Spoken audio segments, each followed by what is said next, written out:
Assalamualaikum warahmatullahi wabarakatuh. Kita melanjutkan untuk statistik deskriptif, di mana statistik deskriptif adalah statistik yang berfungsi untuk mendeskripsikan atau memberi gambaran terhadap objek yang diteliti melalui data sampel atau populasi sebagaimana adanya, tanpa melakukan analisis dan membuat kesimpulan yang berlaku untuk umum. Sedikit mengulang lagi tentang statistik, ada dua, yaitu statistik deskriptif dan inferensial. Nanti kita lebih membahas kepada statistik deskriptif, di mana akan mengemukakan cara-cara penyajian data dengan tabel biasa maupun tabel distribusi frekuensi, dan penjelasan kelompok melalui modus, median, min, dan variasi kelompok melalui rentang dan simpangan baku pada slide-slide berikut.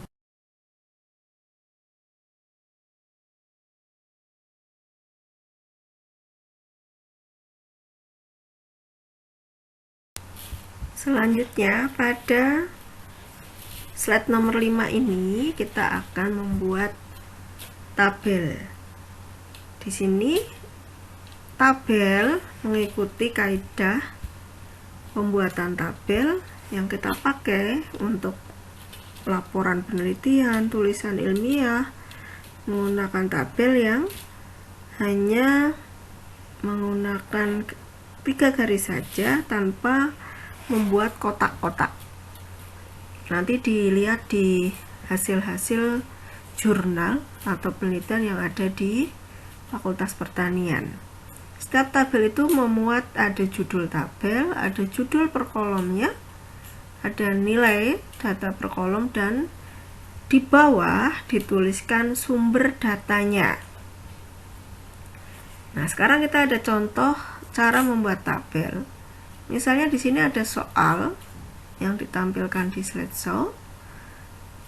Tampilan berupa kalimat tentunya akan menyusahkan orang untuk melihat, untuk membacanya. Maka keterangan ini kita rubah menjadi dalam bentuk tabel yang akan memudahkan orang untuk melihatnya, untuk membacanya.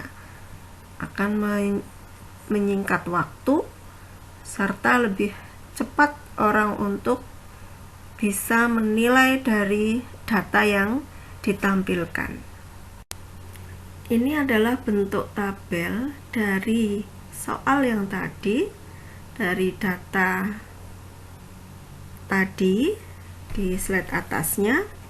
Setelah dibuat menjadi tabel, orang langsung bisa melihat berapa jumlah pegawai, berapa pegawai keuangan umum, penjualan maupun yang di litbang. Tidak hanya jumlah pegawainya, tapi juga tingkat pendidikannya. Di situ langsung bisa nampak dengan mudah. Disinilah fungsi statistik, memudahkan orang dalam melihat data. Di sini ada menggunakan tabel. Contohnya di situ tabel harus ada nomornya. Dia merupakan tabel yang keberapa. Jadi nomor ini adalah nomor tabel. Nomor keberapa ada di dalam sebuah karya tulis atau di dalam sebuah buku, itu yang menunjukkan nomor. Lalu judul tabel yang menunjukkan isi dari tabel itu sendiri. Tabel pertama tadi merupakan contoh untuk tabel data nominal. Sedangkan yang sekarang merupakan contoh tabel ordinal. Ini berdasarkan hasil penelitian terhadap kinerja aparatur pemerintahan di salah satu provinsi di Pulau Jawa. Di situ menunjukkan data ordinal, yaitu pada data yang berbentuk peringkat atau ranking. Misalnya pada ranking kinerja yang paling baik yaitu pada nomor 1. berupa kinerja kondisi fisik tempat kerja. Sedangkan kinerja yang berbentuk persentase, misalnya di situ pada kualitas kinerja sebesar 61,9%, merupakan data rasio. Sedangkan tabel tingkat kepuasan kerja pegawai merupakan contoh untuk tabel data interval. Contoh tabel yang berisi data interval, contohnya di sini merupakan hasil dari penelitian terhadap kepuasan kerja pegawai di salah satu provinsi di Jawa, di mana instrumennya yang digunakan disusun menggunakan skala Likert dengan interval 1 sampai dengan 4, di mana skor 1 berarti sangat tidak puas, 2 tidak puas, 3 puas, 4 sangat puas. Skala Likert tersebutlah yang akan menghasilkan data interval. Berdasarkan data interval tadi, ternyata tingkat kepuasan yang paling tinggi yaitu pada transportasi. Jadi tingkat kepuasannya ada pelayanan transportasi memiliki nilai sebesar 68,60.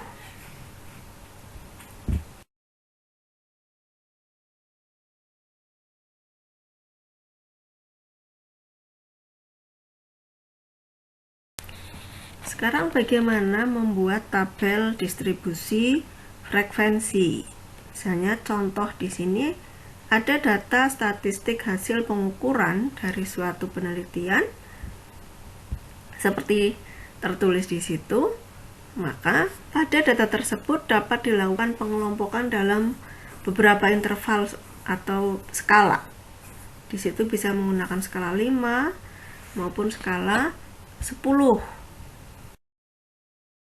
Ini adalah hasilnya tabel distribusi frekuensi yang menggunakan interval 5. Kita buat di situ 0 sampai dengan 4. Maka jumlahnya dari soal yang tadi, nilai-nilai yang ada di antara 0 dan 4 ternyata berjumlah 5. Sedangkan nilai-nilai selanjutnya pada skala selanjutnya yaitu 5 sampai dengan 9 ada 6 dan seterusnya. Data ini berdasarkan dari soal yang tadi kita masukkan dalam bentuk tabel distribusi frekuensi menggunakan skala interval 5.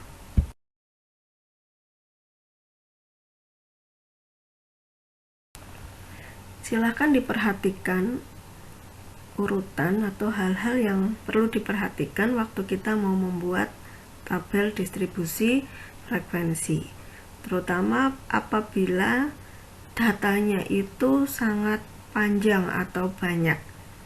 Maka kita perlu membuat yang namanya kelas. Nah, di sini ada teorinya, biasanya menggunakan rumus Storges. Di situ rumusnya di mana K sama dengan 1 plus 3,3 log N.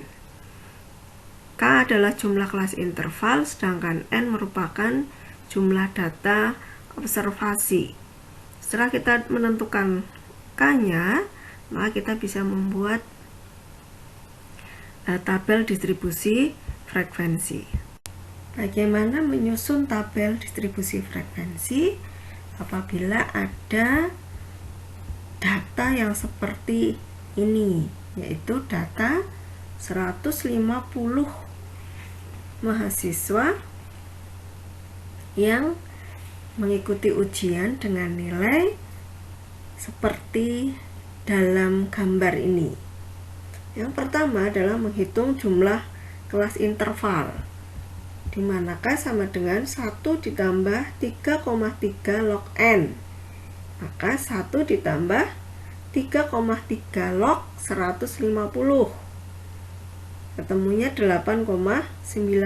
Jadi jumlah kelas intervalnya adalah 8 atau 9. Pada kesempatan ini kita menggunakan 9 kelas.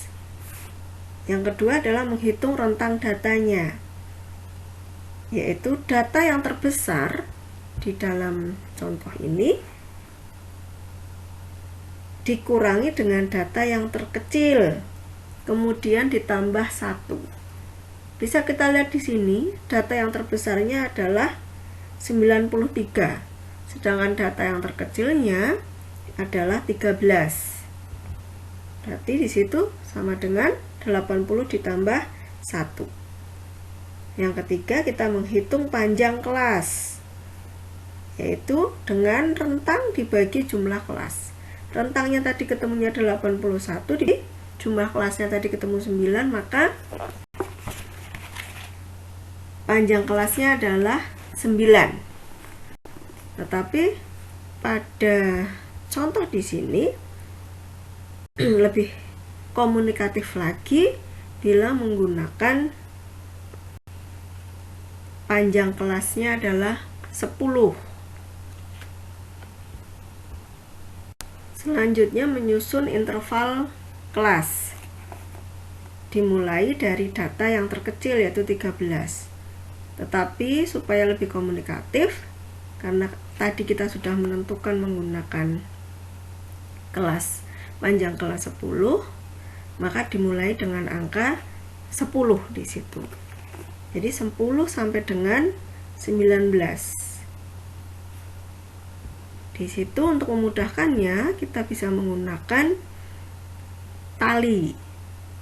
Jadi ada berapa sih nilai yang masuk ke dalam kelas interval antara 10 sampai dengan 19. Ternyata dari data yang ditampilkan ada 1. Dilanjutkan dengan interval kelas yang kedua, yaitu 20 sampai dengan 29. Ternyata di situ ada 6. Jadi jumlahnya ada 6 siswa yang memiliki nilai antara 20 sampai dengan 29 dan seterusnya sampai dengan nilai yang terakhir. Selanjutnya adalah frekuensi kumulatif yang merupakan penjumlahan frekuensi dari setiap kelas interval sehingga jumlah frekuensi terakhir jumlahnya sama dengan jumlah data observasi. Untuk contoh di sini adalah berjumlah 150 orang. Jadi ini adalah penjumlahan dari seluruh data. Tadi pada interval yang pertama antara 10 sampai dengan 19 adalah 1. Sedangkan yang berikutnya interval 20 sampai dengan 29 adalah 6. Maka di sini dijumlahkan, maka menjadi 7.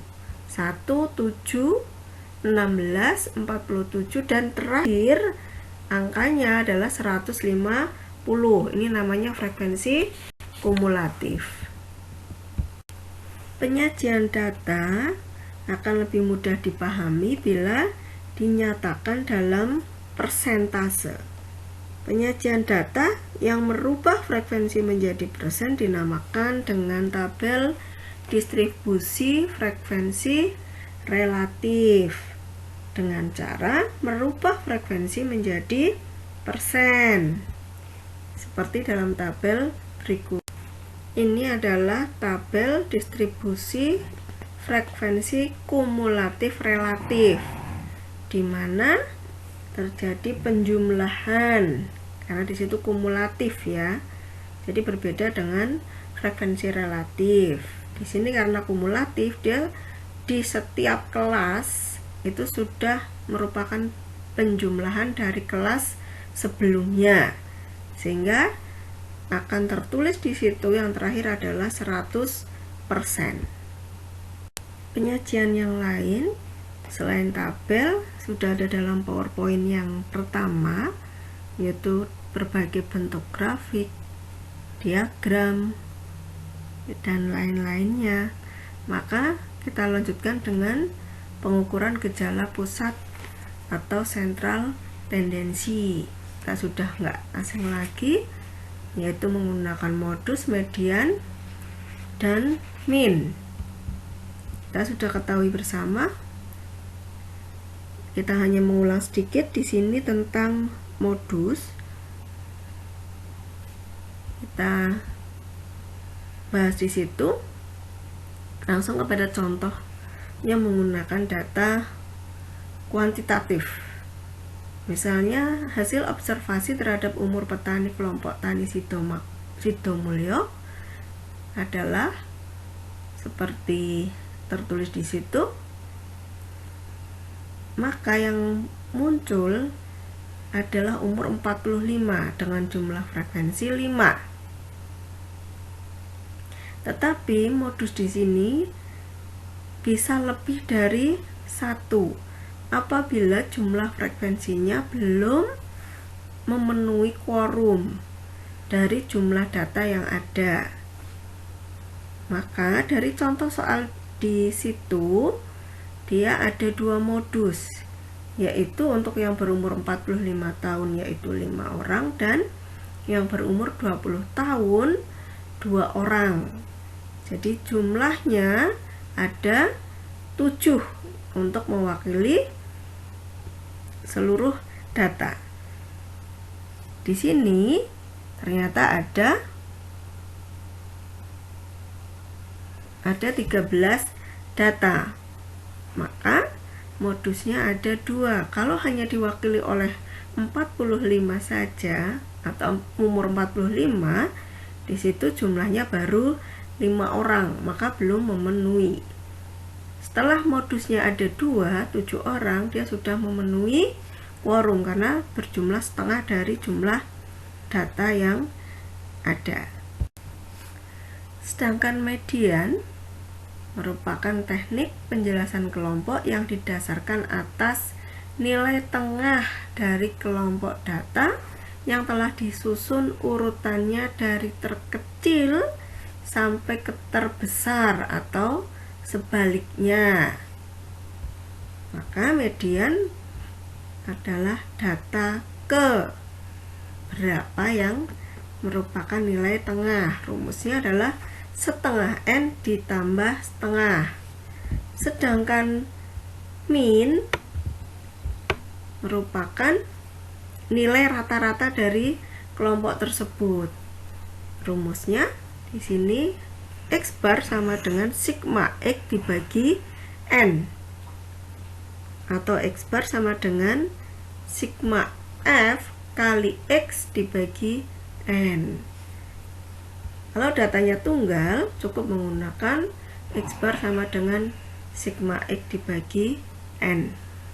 Nah, silahkan dikerjakan untuk contoh soal baik yang median maupun yang mean. Kalau ada pertanyaan nanti bisa ditanyakan di forum. Silahkan dicari dulu, dikerjakan dulu, ketemunya berapa untuk yang median dan yang mean. Sekarang adalah menghitung atau mencari modus mean dan mean untuk data bergolong. Untuk modus menggunakan rumus B plus P kurung buka B1 dibagi B1 plus B2, di mana B merupakan batas kelas bawah interval dengan frekuensi terbanyak, sedangkan P merupakan panjang kelas interval.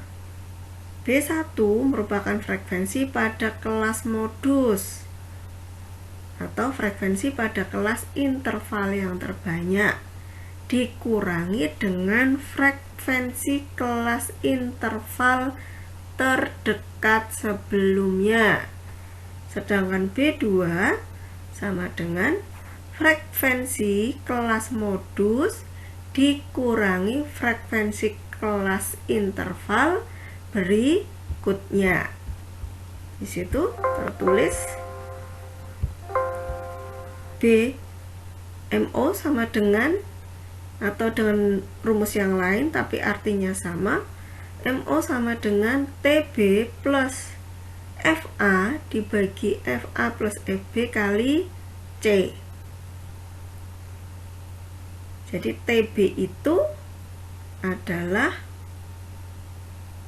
B, sedangkan C adalah panjang kelas interval.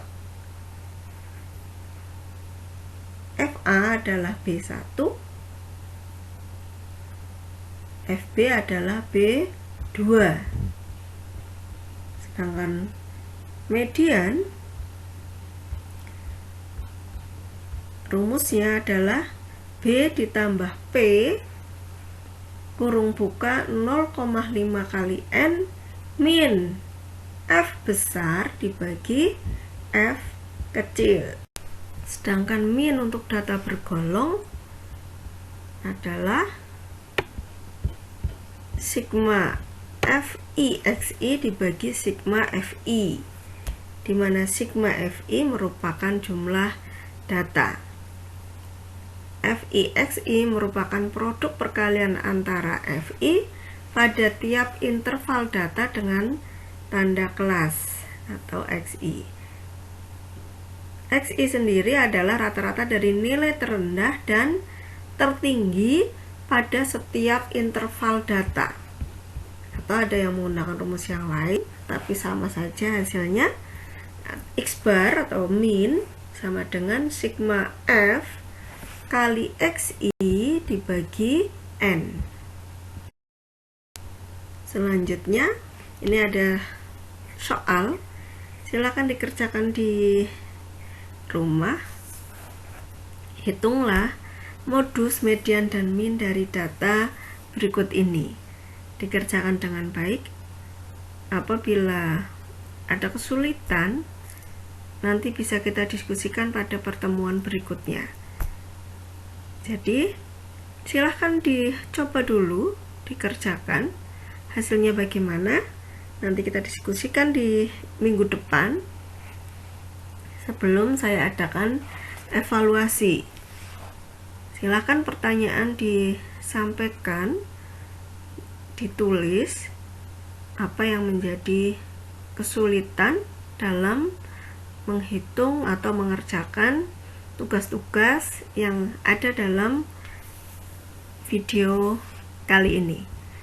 Demikian kuliah kita akhiri. Terima kasih atas perhatiannya. Semoga semua diberikan kesehatan, perlindungan, sehingga kita bisa ketemu lagi pada session-session berikutnya. Terima kasih. Wassalamualaikum warahmatullahi wabarakatuh.